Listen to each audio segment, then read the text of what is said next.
Welcome back, dear viewers, and thank you for staying with us here on ITV International for our continued extensive coverage of Thursday's UN Security Council session on Gaza.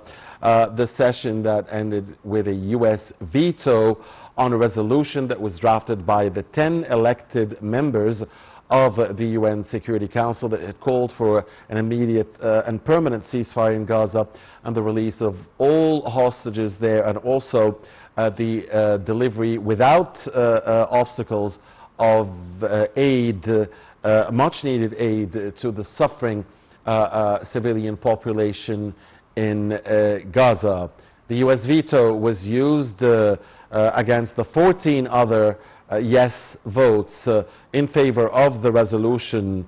With us now live over the phone is Mr. Ahmed Mustafa, the political analyst and international relations expert. Good morning, Mr. Mustafa. Thank you for joining us.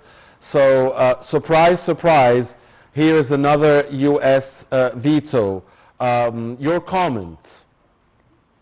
First, good morning for everyone, our audience that is still viewing us via Nile TV International. No, there is no surprise. And as we mentioned in the last 2 weeks, that the U.S., that Israel representing the Western agenda in the Middle East and representing maybe the Anglo-Saxon, I mean here Britain and America. Therefore, the matter of the existence and the power of Israel is something non-debatable, and we should say, and the last week I noticed something that Mr. Medvedev, the head of the Security Council in Russia, he stated something very strange, but it was true, totally true. Once he said that Netanyahu is controlling Trump because of the leaks of Epstein, the sexual leaks of the underage, and how he already was, supplying or procuring Trump and his colleagues with the underage girls. However, we as Russia, we have a lot of things maybe worse than the Epstein leaks as well before we can control the U.S. decision in this regard concerning the matter of Ukraine. But here I'm trying to tell you that Israel is controlling the United States and controlling Mr. Trump himself via the leaks of Epstein, these scandalous leaks of the underage girls. And now he has the green light, Netanyahu, to do anything. And we found Marco Rubio, especially after this urgent Arabic and Islamic summit in Doha, was there in Israel, just a kind of, just trying to mock all what were discussed via the urgent Arab and Islamic summit in Doha. And this is exactly, America and the Anglo-Saxon, of course, and we found the visit of Trump to London since yesterday, and the opposition of the English people to such visit when they put footage everywhere concerning Trump with Epstein, the famous, scandalous photo or image in most of the squares over there. But however, Britain and America, I think they are maybe the two main angels of this diabolic triangle that consists of Britain and America and Israel, and the triangle of devil, I mean. Okay, Mr. Mustafa, of course this move, this attempt by the UN Security Council resolution came at the back of the United Nations official declaration of famine in Gaza. And last year, this same council succeeded in adopting a resolution that did not get a US veto, that had called for a ceasefire and the release of hostages and the trickling in of aid. My question is, do you think that because of the dire humanitarian situation in Gaza and the UN's declaration of the situation as famine and of the expected recognition of the Palestinian state next week at the UN General Assembly, do you think all of this could lead to the passing of a future resolution that would enforce Israel to execute a permanent ceasefire and agree to a deal?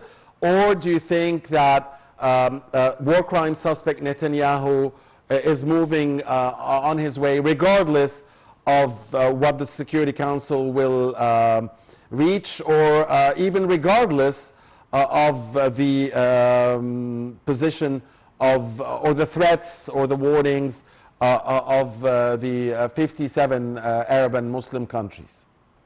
I'm with answer B, because, you know, as I told you, it is a battle of life and death for the existence of the Zionist entity, which is called Israel. The whole Netanyahu is epileptic now, and I told you before that Netanyahu now is taking a lot of chemical treatments just to have this emotional stability before the media, because I watched the leak from the cabinet the last week, and they were, you know, just screaming and arguing and insulting and a lot of things that is beyond the same. Netanyahu in a way that he cannot come back, but as I told you before, it's, you know, the battle of fait accompli. And this afternoon or this evening, we found that 4 soldiers were killed in Rafah. And this plan of invading or occupying Gaza, which validated by the cabinet and approved by the United States. I don't know whether the United States want to send Netanyahu to the hell, or they want him just to go on, because we don't know exactly what are the intentions of Trump, because Trump is unexpected. Maybe he let him go just to dispose of him by himself and by the idiocy of himself, I mean Netanyahu. The 4 were killed, and I just told you that once they start to having or to accomplish the plan of occupation of Gaza, I think it will be like the end for them, because the possessor or the original, you know, resident of this place, will never let you go, and I know all the ways that can make the better craft for the soldiers and for the officers, and I think it will be like a massacre for the IDF whatsoever they try to do. Okay, yeah. There were, of course, also 2 Israelis that were killed in the occupied West Bank, a few kilometers from the Jordan, from the Jordan border. Citizen, yes. Dr. Mustafa, the Qatari chief negotiator has met today with the chief of the International Criminal Court, the ICC. And this is part of Qatar's attempt to take Israel to the ICC over its attack on it. How do you see this move, and is this likely going to work or going to be joined by other Arab countries, by other Gulf countries, by other Muslim countries? And what about a case to the International Criminal Court or the International Court of Justice for the Israeli war crimes in Gaza, not just for the attack on Qatar? I think Qatar is in a better situation, because Qatar is like a sovereign state. Yeah. And I told you the last week, we're supposed to witness that since the day one, just to file a lawsuit against this criminal act and violation of the international law, Article 51 of the international law, that violating the sovereignty of a sovereign state like Qatar. Yeah. However, they were delayed. This is number 1. Number 2, not the GCC countries with them, except maybe Saudi Arabia, because I found a development in this situation of the stance of Saudi Arabia. First, the visit of the head of the Security Council of Iran, Mr. Larijani, and he's like a top-level figure. It was before yesterday. And yesterday, we found the Minister the joint defense. Yeah, the joint defense pact with defense agreement with Pakistan. With Pakistan as well, but it was initiated, and I'm telling you something, despite the criticism that was addressed to this urgent Arabic Islamic summit, maybe backstages in the coulisses of this, you know, summit, Egypt did a lot. And Egypt did a lot as well in the IAEA tonight, as I heard a little bit before from Dr. Yusuf Bushadi, the ex-head of the observers at the IAEA before. Before the Egyptian diplomacy, it was strong enough and trying just to unify and make a collective action outside this Zionist entity. And if you review again the speeches of 4 presidents. The Egyptian president, of course, our president, and we're proud of him, Mr. Sisi, when he said, they are the enemy. And it was the first time to say that. Yeah. And it was like a big tacit threat to the Zionist entity, and the whole night, I think they didn't sleep well. Number 2, of course, the Iranian president, Pezeshkian. Number 3, the Prime Minister of Pakistan. Yeah. Number 4, of course, first time Erdogan. He was a surprise for me. Just to have such tonality against the Zionist entity. Maybe we don't know what happened over there in Syria. Maybe Israel sold him and America sold him by cheap price over there or something like that. But we can get the benefit of this.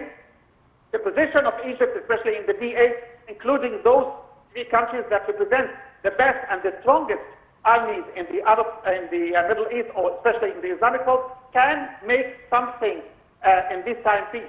And this is exactly what President Sisi and what Badr Abdel-Ati is playing a good role in this regard, just to have a stronger stance anti-Israel in order to push them just to backward and cease the fire and allowing the aid, especially the food and the Medicare, to access to Gaza freely. And yesterday also, I think we have a very good, thing once King Philip of Spain, when he paid this visit and trying to have like alliance with Egypt and trying to push Israel just to backward, and also even the Olympic or the Athletic Committee over there in Spain, and they tried to initiate something. Why we suspended all the Russian teams from participating from international athletic, competitions? Why we are not doing the same with the Zionist entity?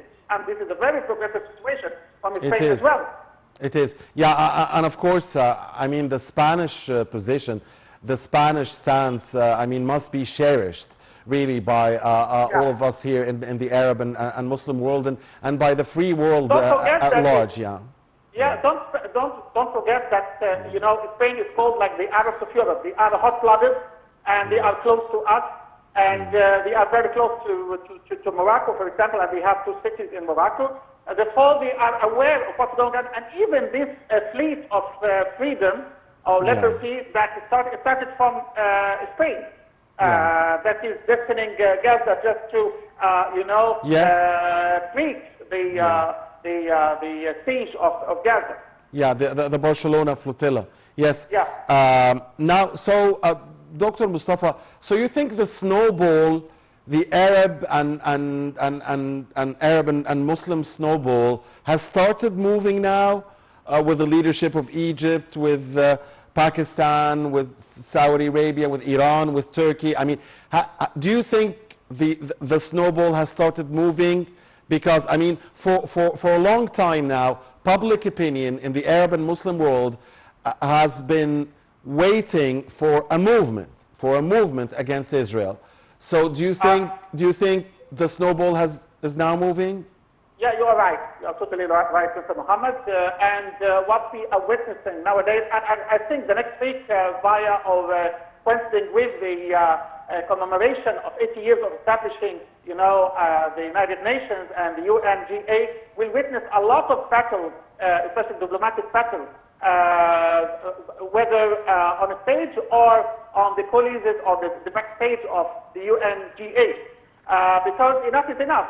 And the South countries, and of course don't forget also that China and Russia totally with us currently. Yes. And China is the greater, de facto, the greater economic power worldwide, or the greatest economic power worldwide, and the greatest strategic power worldwide as well. But we don't want to say that. Therefore, we have to get the benefit of the latest stances, especially after the summit, this African Islamic summit that was held in Doha, as well as what happened in the FCO recently and the parade of China, as well as all such the situation of the global and start to again revive the the South-South cooperation, the South-East cooperation, just to be like a firewall against this Anglo-Saxon hegemony, because those Anglo-Saxon hegemony is still the main problem and the main, in Europe, sponsor of the Zionism and all the evil worldwide, unfortunately.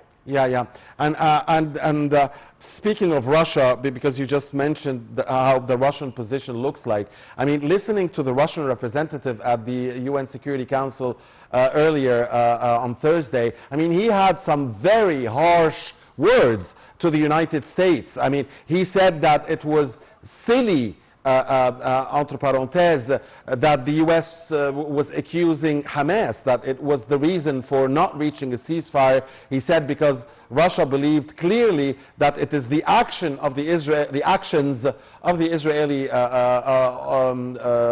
government that is the reason for not reaching a ceasefire, not reaching, not getting aid in, and not getting a release of hostages. And he was sick. I mean, this is not the very first time. I mean, it's I mean, every time the Russian representative at the UNSC speaks, he blasts the US for the use of its veto and accuses it of, you know, giving protection and immunity to those who breach international law and violate UN charters like Israel.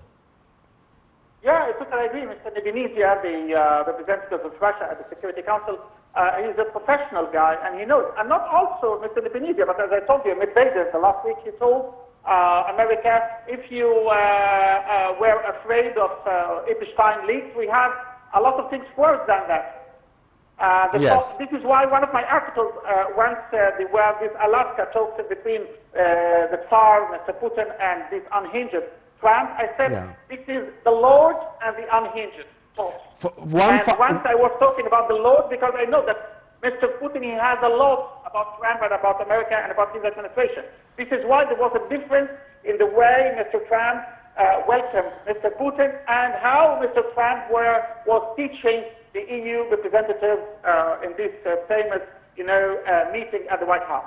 One final question, Mr. Mustafa.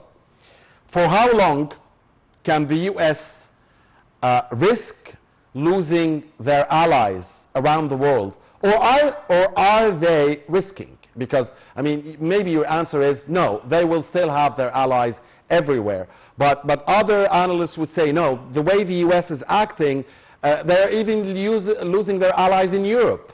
They could be losing their allies in this region. Maybe. So I'm just asking you, for how long can the US risk being also isolated with Israel? Because Israel has already been isolated by the international community. We can see what is happening at the General Assembly, at the Security Council, everywhere.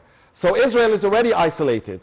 But the US is risking this to be co-isolated with Israel and risking to losing their allies in the region and in Europe and elsewhere. Or are they risking anything? I'm telling you, in politics there is no, you know, I hate or I love. There are, you know, the language of emphasis. And if we have mutual emphasis, the you know, the relation will sustain despite any kind of pressure. However, you have to preponderate between the right and the wrong. And, you know, the humanitarian ethics, just once you have the situation and what's going on from America, especially in the IAEA or whether in the international organization. Also, I'm telling you something, that once the United States is hosting the United Nations and the headquarters of the United Nations and having the greater shareholder in the international organization, it is also another problem because it tries to control, you know, the decisions of the resolutions of such, you know, organizations. This is how to explain to the people, because some of the people may be not aware of, you know, the back stage of such organizations and things like that. But at the same time, if there is a possibility, some other countries can replace, you know, the void of the United States, because now they are not a member anymore, for example, in UNESCO. But China and Russia and other countries are staying, you know, and having like maybe a pro rata, you know, the compensation of, you know, the American shareholding or things like this. Therefore, it's a bit complicated. However, the credibility of the United States, even inside America, even inside the members of MAGA, make America great again. Speaking of MAGA, sorry to interrupt you, but I was just thinking, what about MUGA? Let's make the United Nations great again. if we make the United Nations great again, then we have to get rid of, you know, the veto. No single country can have this veto. And I understand that there are efforts aimed at such reforms. But do you think they can ever work? Look, here, you know, the NGOs or such kind of organizations in the United States, you know, belongs to a kind of lobby. Just who can finance and sponsor such, you know, movement of this, you know, influencing group or things like that, like the Zionist lobby, for example, or AIPAC or whatsoever. Yeah. Therefore, if they want to succeed, they have to prove to the people. But as I told you, a lot of Americans now be aware, and in Europe, be aware that the tax they pay, they went to, or they go to Israel, the Zionist entity. And even you can find in some meetings with top-level state secretaries or whatsoever, or congressional members, people just veto them and starting to scream against them. How can you support the Zionist entity that's killing the civilians and the kids and the women over there in Gaza? And if you follow, for example, the social media or whatsoever, what kind of platform you find, every day this, you know, movement is getting bigger and bigger. I mean, the status of the refusal, or the status of repulsion from this American system, yes. You know, which is controlled by two corrupt parties, the donkeys and the elephants. Therefore now, maybe the people may go to the new America party, for example, that is, belongs to Elon Musk. They may find, or maybe they can establish like a socialist party. Mr. Mustafa, we do understand, I mean, we get the point that, yes, things might change within the United States itself. Yes, this is true. But by that time, the Palestinians in Gaza will be extinct. I mean, the rates with which Israel is killing the Palestinians and practicing the policy of starvation against them, nobody will be alive by the time things change within the U.S., which is possible, but maybe in the long term or in the but for Israel, I don't think that we will sustain on this, because I think the more they will insist on the matter of the occupation of Gaza, the more you know, killing and assassination for the IDF officers and soldiers, which is going to be like very painful and will, you know, break the backbone of Netanyahu and his cabinet. And day after day and week after week, we are seeing and we are witnessing such kind. Resistance will never fade. It will never. It will never fade away. Exactly. Thank you very much. Yes. Fine. Yes, sir. Yes. Go ahead. Where it was a lot just to call for the rights of the people of Palestine, and this is why we are paying a very painful and a very expensive price for this. Thank you. Thank you very much, Mr. Ahmed Mustafa, the international relations expert and the political analyst, for your time and your insight. And thank you, dear viewers, for watching this analysis here with us. And please stay tuned. At the top of the hour, we will have another news update.